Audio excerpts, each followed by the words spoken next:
célébrant les 10 ans du Centre des hautes études de défense et de sécurité. Je voudrais tout d'abord adresser mes sincères remerciements à toutes les personnalités ici présentes, plus particulièrement les représentants des pays amis, des structures homologues et partenaires qui ont bien voulu rehausser de leur présence cette importante cérémonie. Je suis heureux de constater que le ministre Robert Dessous est parmi nous. Je le salue fraternellement. Permettez-moi aussi de remercier les grands anciens et tous ceux qui œuvrent pour la réussite des activités du CHEPS, qu'ils trouvent ici l'expression de ma gratitude pour leur engagement constant à nos côtés. Mesdames et messieurs, honorables invités, le 3 janvier 2023, le CHEPS a bouclé une décennie d'existence au cours de laquelle il a bâti sa réputation et s'est forgé une place respectable parmi les organismes similaires de la sous-région. La célébration de ces 10 ans m'offre ainsi l'agréable occasion de féliciter le directeur général et tous ses collaborateurs qui ont choisi le noble dessein de servir l'État du Sénégal. De nombreuses autres activités ont déjà été menées pour marquer cet anniversaire. Elles constituent une belle opportunité pour communiquer sur les missions du CHEPS, ses réalisations pendant les 10 dernières années, ainsi que ses perspectives à moyen et long terme. Cet anniversaire est aussi pour moi l'occasion de saluer l'engagement sans faille des directeurs généraux successifs pour avoir fait du CHEPS un important outil dans la mise en œuvre effective des missions du centre. Faudrait-il d'ailleurs rappeler ici que le CHEPS a été voulu et créé par le président de la République Macky Sall lui-même par décret numéro 2013-12 du 3 janvier 2013. Donc quelques mois seulement après son accession à la magistrature suprême en avril 2012.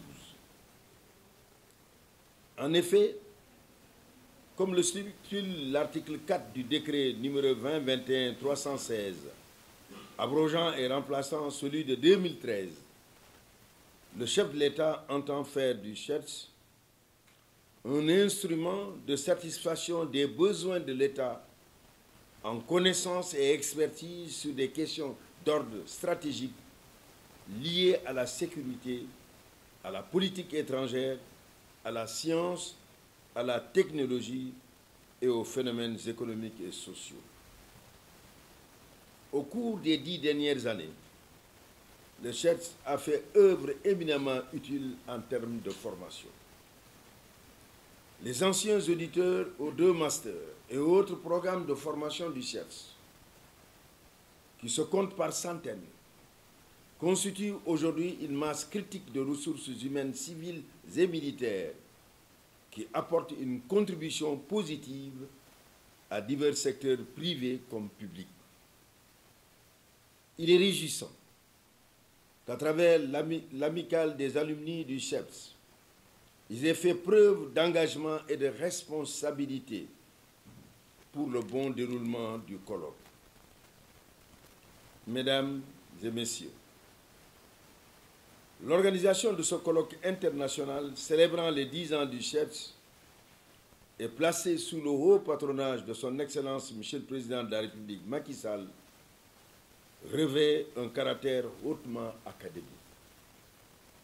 C'est pourquoi d'ailleurs, il faut se réjouir du fait que la conférence inaugurale de ce colloque, dont le thème porte sur enjeux et défis pour une sécurité collective effective en Afrique de l'Ouest, quelle solution? sera introduite par l'éminent philosophe, le professeur Souleymane Bachir Diagne, enseignant à l'Université Columbia de New York, à qui j'adresse mes compliments. Le thème ainsi choisi cadre à souhait avec le contexte géostratégique actuel et permet de dresser un bilan de l'effectivité des mécanismes de paix et de sécurité collective en Afrique de l'Ouest au regard des défis contemporains. En outre, le thème de ce colloque est d'une actualité brûlante et interpelle chacun de nous. En effet, comment ne pas se sentir concerné dans cette Afrique de l'Ouest confrontée à des menaces sécuritaires protéiformes dans un contexte de bouleversement géopolitique majeur. Alors que notre sous-région, il y a quelques décennies, avait fait preuve de plus de résilience, la situation sécuritaire actuelle demeure préoccupante. Elle est surtout marquée par l'exacerbation des conflits interétatiques, ethniques, religieux, la montée en puissance du terrorisme, les coups d'État, etc.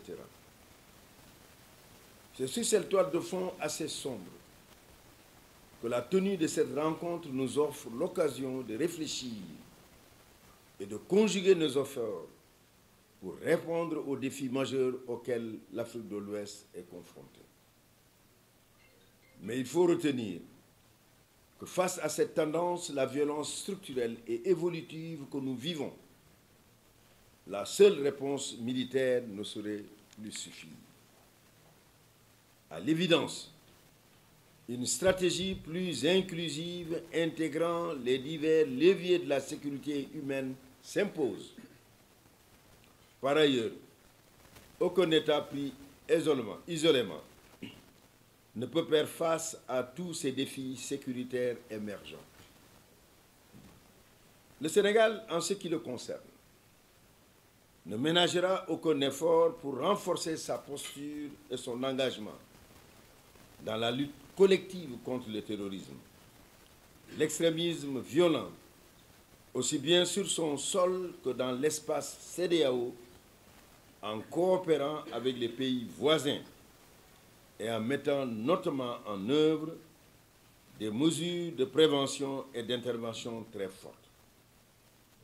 C'est d'ailleurs pour cette raison que ces dernières années, le président de la République, Macky Sall, chef suprême des armées, a tenu à instaurer une politique de défense axée sur la montée en puissance des armées à travers le programme 2025. Le colloque sera donc l'occasion de porter la réflexion sur le rôle et les capacités de la CEDEAO comme pilier majeur de la sécurité collective en Afrique de l'Ouest.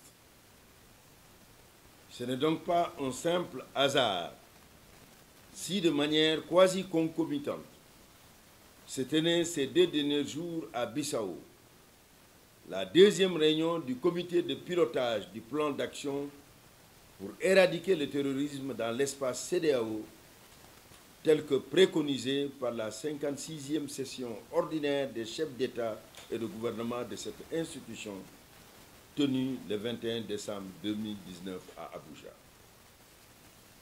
Mesdames, Messieurs, chers participants, au regard de ce qui précède, j'ai l'assurance que ce colloque marquera un tournant dans la construction et le soutien de la sécurité en Afrique de l'Ouest. Une sécurité effective, conçue comme un système inclusif de coopération entre les États et les partenaires. Un système qui adhère à l'État de droit et à la démocratie.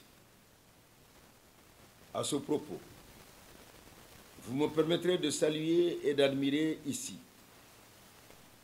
le geste fort du président de la République du Sénégal, M. Macky Sall, chef suprême des armées, qui a volontairement renoncé à la candidature à un troisième mandat présidentiel en février 2024, alors que la Constitution lui en donne le droit.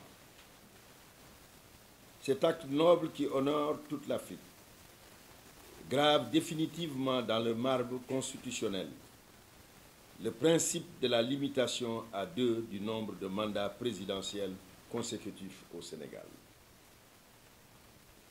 Le colloque de cette année réunira ainsi 200 participants, dont une vingtaine d'invités venus de l'extérieur. Il s'agit d'universitaires, de membres des forces de défense et de sécurité, des organisations de la société civile, des associations de jeunes, de femmes, des autorités traditionnelles, des dignitaires religieux et des partenaires institutionnels du chef. Au cours des travaux en session plénière comme en atelier, il est attendu des conférenciers et des participants parmi lesquels figurent des autorités civiles et militaires, des experts reconnus, des théoriciens et des acteurs du terrain. Des solutions efficientes, intégrées et innovantes pour améliorer la sécurité collective en Afrique de l'Ouest afin de construire la résilience et conforter la coopération sous-régionale. Un narratif traduisant la vision sécuritaire sous-régionale sur la base des leçons apprises des expériences de régionalisation de la sécurité en Afrique et dans le reste du monde. Une évaluation des mécanismes de paix et de sécurité de la CEDEAO et de l'Union africaine et des propositions de solutions en vue d'une meilleure efficacité. La prise en compte du rôle de la société civile, des communautés de jeunes, de femmes et des autorités traditionnelles pour une réponse effective et inclusive aux menaces sécuritaires actuelles dans la sous-région. Mesdames et messieurs, je voudrais saisir cette opportunité pour réitérer mes félicitations au directeur général du CEPS et à toute son équipe pour l'organisation de ce colloque scientifique.